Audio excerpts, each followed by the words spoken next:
Je vous salue. Nous allons parler d'un sujet capital, chers frères et sœurs, et je vous invite à partager cette vidéo afin qu'elle puisse atteindre le grand maximum des gens qui sont à la recherche de la vraie révélation. L'enlèvement aura lieu avant la grande tribulation ou après la grande tribulation, ou pendant, autant pour moi, ou pendant la grande tribulation. C'est la question, chers frères et sœurs, que beaucoup d'enfants de Dieu se posent aujourd'hui. Est-ce que l'enlèvement aura lieu pendant la grande tribulation ou avant la grande tribulation? Parce qu'il y a des enseignements, et plusieurs, et j'ai déjà même écouté certains, qui révèlent, qui disent que l'enlèvement aura lieu pendant la grande tribulation. Mais je voudrais révéler, le Saint-Esprit m'a montré 2 ou 3 chapitres pour vous révéler, afin de vous éclairer. Sans plus attendre, nous allons prendre Apocalypse chapitre 15. Ici, nous sommes dans Apocalypse chapitre 15. Et le Seigneur Jésus dit qu'il vient comme un voleur. Et ici, ce chapitre, chers frères et sœurs, montre comment le Seigneur Jésus viendra enlever son épouse. Le Seigneur Jésus viendra enlever son épouse la nuit. Hein? Et il viendra comme un voleur. Qu'est-ce qu'il dit au verset 15? Voici, je viens comme un voleur. Heureux celui qui veille et qui garde ses vêtements, afin qu'il ne marche pas nu et qu'on ne voit pas sa honte. Ici, chers frères et sœurs, on nous parle de l'enlèvement. Donc ici, comment le Seigneur, le Christ dit qu'il vient comme un voleur. Nous savons que les voleurs, c'est-à-dire le voleur, il vient la nuit, hein, quand tout le monde dort.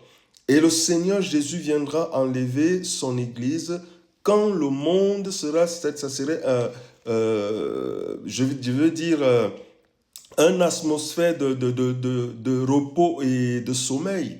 Et les gens vont constater après qu'il y a eu enlèvement. Et maintenant, chers frères et sœurs, nous allons aussi prendre Matthieu. Et ici, il y a une confusion dans ce chapitre. Hein. Et nous allons maintenant lire où le Seigneur dit qu'il vient dans sa gloire. Et vous allez comprendre, chers frères et sœurs, que ici, hein, on parle du jugement dernier. Hein. Le Seigneur viendra après l'enlèvement, 7 ans après l'enlèvement, il viendra pour juger les nations. Hein. Mais ça n'a rien à voir. Pourquoi? Parce que nous avons vu, et j'ai vu, certains serviteurs de Dieu qui enseignent sur ce chapitre que nous allons lire, en disant que c'est l'enlèvement et que quand le Seigneur Jésus reviendra, il enverra ses anges rassembler les élus. Mais, chers frères et sœurs, la parole de Dieu dit, et le Christ dit, vous connaîtrez la vérité et la vérité vous rendra libre.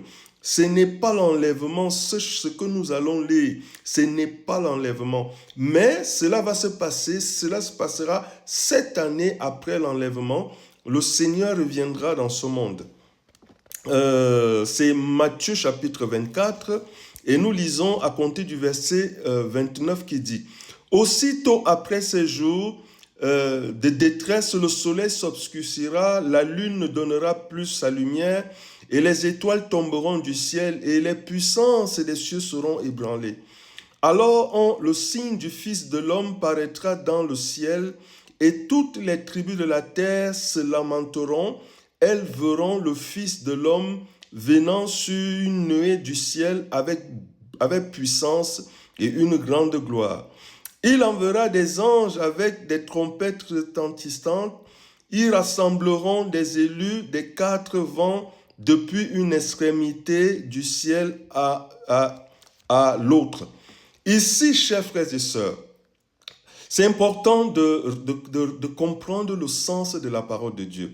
Ce que nous venons de lire, ce n'est pas l'enlèvement, mais c'est le jugement dernier. Quand le Seigneur Jésus viendra, après 7 ans, j'ai dit, quand l'enlèvement aura lieu, après l'enlèvement, 7 ans après l'enlèvement, le Christ reviendra dans ce monde pour juger les nations.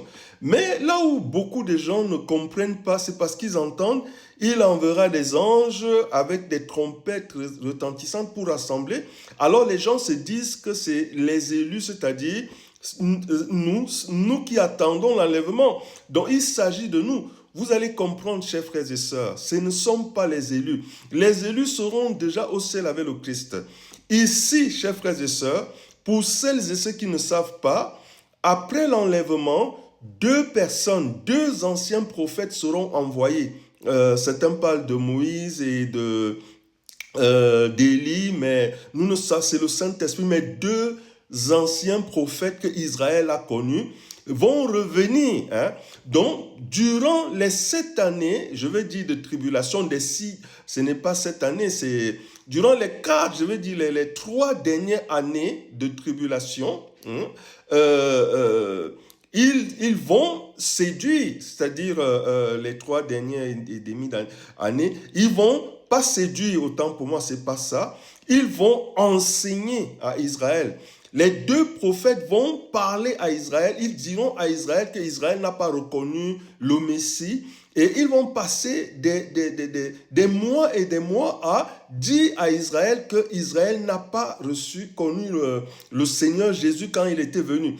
Alors, la Bible dit que beaucoup d'enfants d'Israël vont se convertir.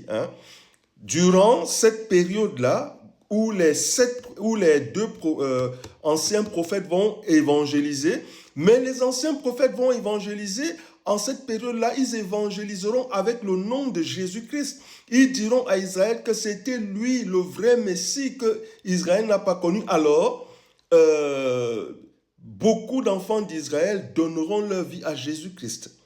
Et il s'agit de ces enfants d'Israël. Quand le Christ reviendra pour le jugement dernier, il s'agit d'eux. C'est quand le Seigneur Jésus enverra les anges rassembler les élus, ce sont ces élus qui auront donné leur vie à Jésus-Christ à travers l'évangélisation des 2 prophètes. Si, mon frère, ma soeur, tu ne connais pas les choses, la révélation de la parole de Dieu, il y a beaucoup de gens qui savent que l'enlèvement aura lieu pendant la grande tribulation, mais ce n'est pas vrai. Ce n'est pas pendant la grande tribulation, c'est avant la grande tribulation. Mais, comme je l'ai dit, il y a 2 prophètes qui seront envoyés après l'enlèvement. Et ces 2 prophètes-là vont directement travailler en Israël. Ils vont passeront beaucoup de temps à dire à Israël qu'Israël n'a pas reconnu. Alors, beaucoup de gens donneront leur vie à Jésus-Christ, et ce sont ces gens-là, ces personnes qui seront rassemblées dans Matthieu 24. Alors, ces gens, c'est ce que nous lisons ici. C'est dans Apocalypse chapitre 7, le verset 1 dit: « Après cela, je vis 4 anges debout aux 4 coins de la terre. Ils retenaient les 4 vents de la terre, afin qu'il ne souffle point de vent sur la terre, ni sur la mer, ni sur les arbres. Et je vis 4 anges qui montaient du soleil levant et qui tenaient dans le soleil, qui tenaient le sceau du Dieu vivant.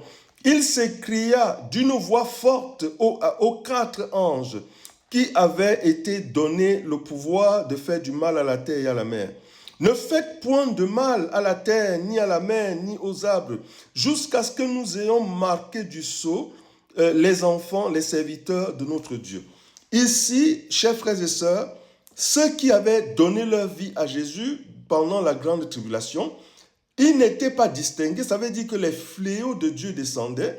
Et voilà pourquoi les anges avaient été envoyés, ce dont le Seigneur Jésus dit dans Matthieu 24, qu'il enverra ses anges rassembler ses élus. Il fallait qu'on les mette les marques au-dessus le front pour que les fléaux de Dieu ne les atteignent pas. Donc, pour conclure ce message, mon cher frères et sœurs, l'enlèvement aura lieu avant la grande tribulation. Partage, mon frère et ma sœur, cette vidéo.